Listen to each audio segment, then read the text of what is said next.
Assalamualaikum warahmatullahi wabarakatuh. Baik, kita akan melanjutkan bagian kedua dari pembahasan materi kita tentang gerakan non-blok. Nah, di bagian pertama kita udah membahas tentang sejarah lahirnya non-blok, kemudian yang menjadi asas atau yang menjadi cikal bakal lahirnya gerakan non-blok adalah dari Konferensi Asia Afrika yang dilaksanakan di Bandung pada tahun 1955. Dan hasil dari Konferensi Asia Afrika yaitu Dasar-Sila Bandung menjadi alam pemikiran dari terbentuknya atau lahirnya gerakan non-blok ya. Dan tadi sebelumnya juga kita udah membahas tujuan dari gerakan non-blok. Nah, ini ya. Dan pada slide ini kita melihat bagaimana konferensi tingkat tinggi gerakan non-blok yang tersebar di negara-negara Asia, di negara Afrika, di negara Eropa dan juga Amerika Latin ya, yang kemudian menjadi tuan rumah dari konferensi tingkat tinggi gerakan non-blok ini. Nah, baik, kita akan lanjutkan ke pembahasan berikutnya. Yang berikutnya atau slide berikutnya kita akan membahas tentang eksistensi gerakan non-blok. Kita coba membahasnya dari segi ekonomi ya. Eksistensi gerakan non-blok pada tahun 1970-an. Kalau tadi kan sebelumnya kita membahas secara politik ya.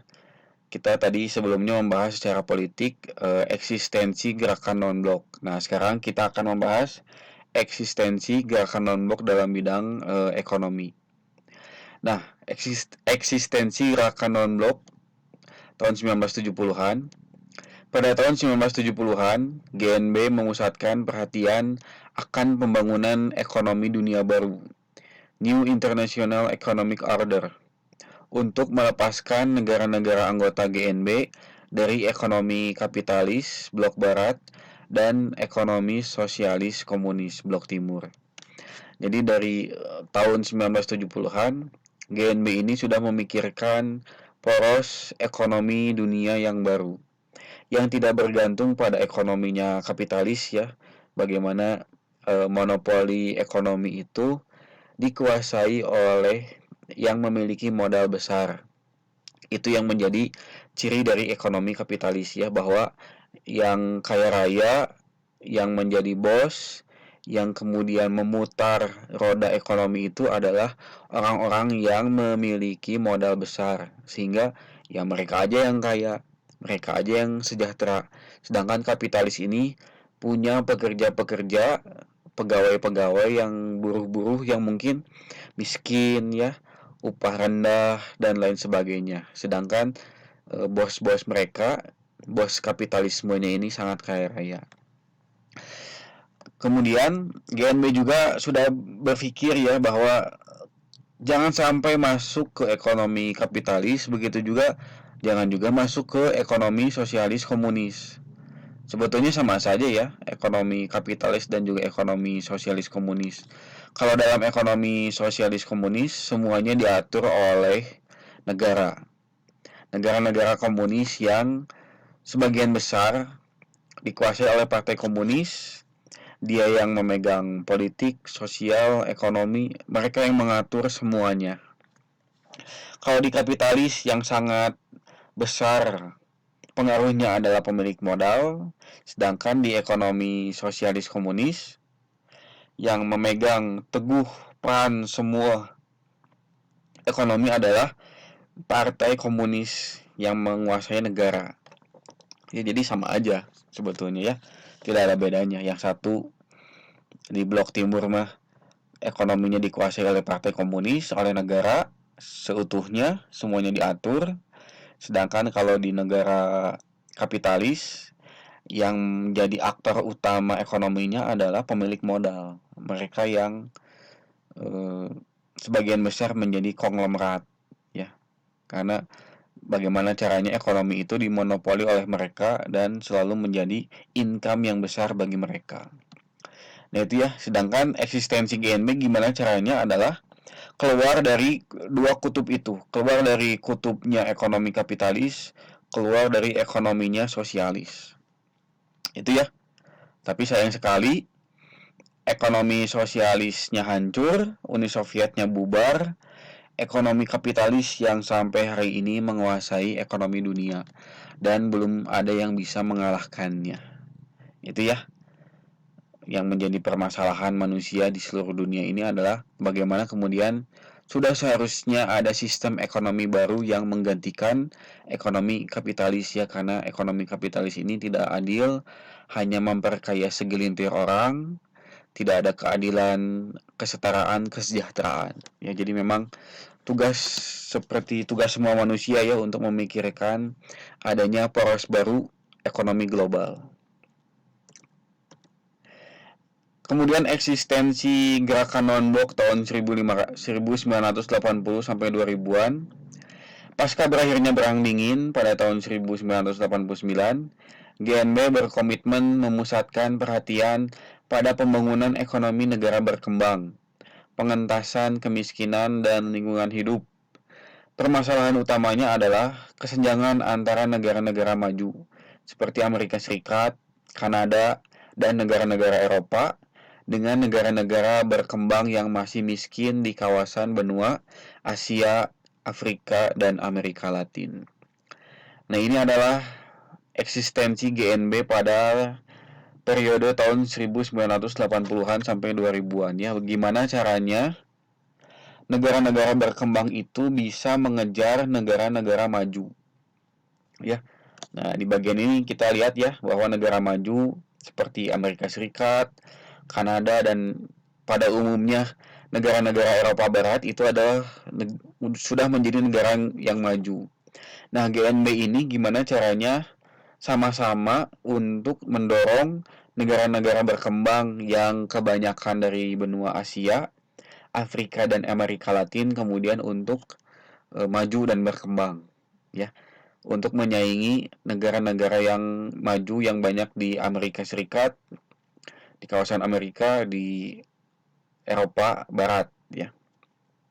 Di Asia mungkin yang negara majunya hanya segelintir ya, seperti Jepang, China, ya, negara-negara yang majunya itu.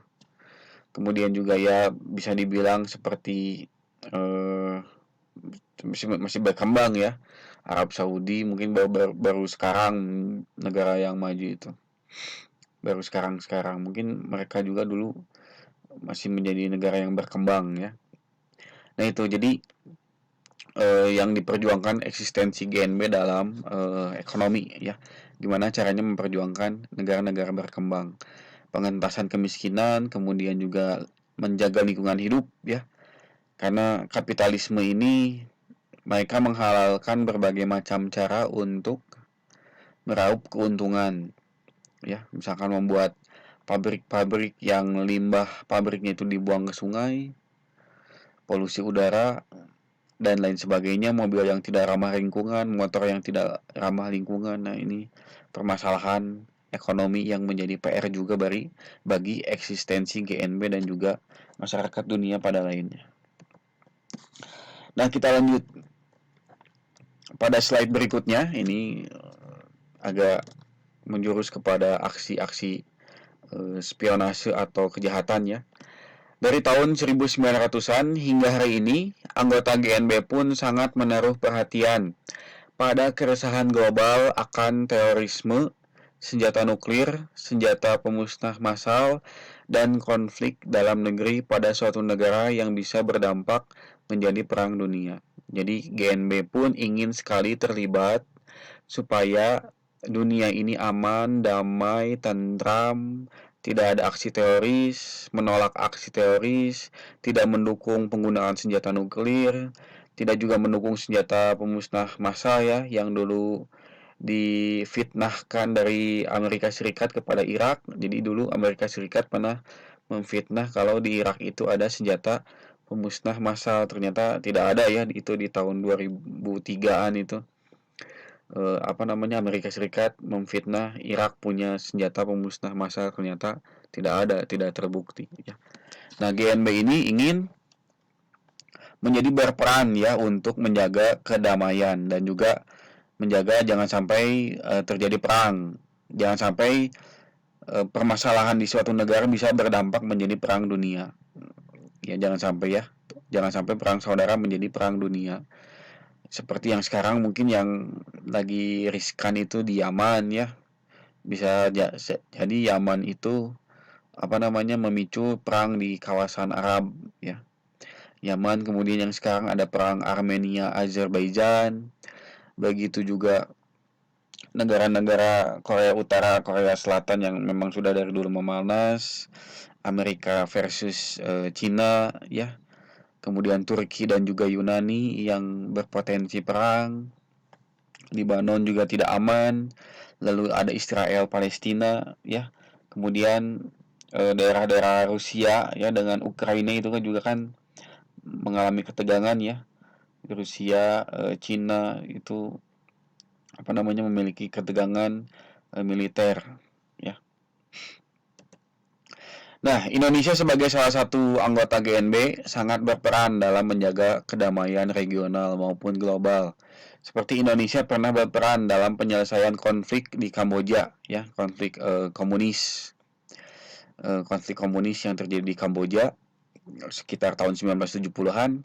Gerakan separatis Moro di Filipina ya, ada gerakan separatis Moro yang suka menculik orang, meminta tebusan ya.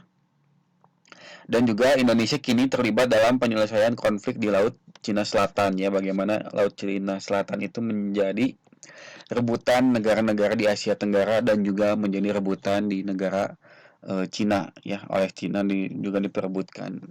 Nah, ini yang menjadi permasalahan gimana caranya Indonesia terlibat dalam aksi damai, karena itu adalah nilai-nilai luhur dari yang diperjuangkan oleh para pendiri gerakan non-blok ya, itu.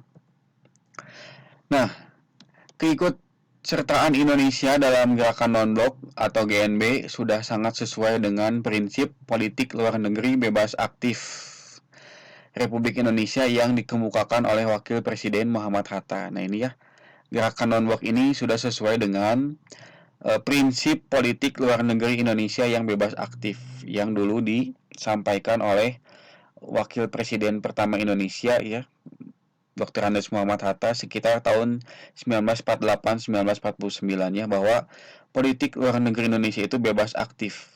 Bebas yang berarti tidak memihak blok politik global manapun dan aktif dalam segala upaya mewujudkan perdamaian dunia. Nah, itu ya prinsip politik luar negeri Indonesia. Bebas yang berarti tidak memihak politik global manapun dan aktif dalam upaya mewujudkan perdamaian dunia. Itu sudah sesuai dengan prinsip politik luar negerinya Indonesia yang dulu dicetuskan oleh Wakil Presiden Muhammad Hatta. Nah, terakhir GNB hari ini adalah gerakan non-blok yang dalam konferensi tingkat tinggi GNB yang dilakukan secara virtual pada tanggal 5 Mei tahun 2020 diikuti oleh 39 negara dengan ketua KTT GNB 2020 adalah Presiden Azerbaijan Ilham Aliyev. KTT GNB 2020 ini mengambil tema United Against COVID-19, bersatu melawan COVID-19. Inti utama dari KTT GNB 2020 ini adalah membangun solidaritas bersama antar anggota GNB dalam melawan bencana pandemi COVID-19, terutama kekhawatiran negara-negara berkembang yang akan mengalami kemunduran pembangunan akibat adanya pandemi COVID-19 ini. Nah, ini yang terbaru ya, bagaimana GNB, anggota GNB, anggota negara-negara GNB ini bekerja sama solidaritas untuk saling mendukung dalam menghadapi masalah besar global bersama, yaitu pandemi COVID-19. Ini yang paling terbaru ya, KTT GNB pada 5 Mei tahun 2020. Nah, hari ini sampai sini dulu, semoga dipahami materinya. Jangan lupa di follow, like, dan subscribe channel YouTube saya, Gema Muhammad. Dilihat juga video-video lainnya ya. Nah, mudah-mudahan apa yang kita pelajari sama-sama ini bermanfaat. Mohon maaf bila ada kesalahan kata dan perbuatan. Terima kasih atas perhatiannya. Assalamualaikum warahmatullahi wabarakatuh.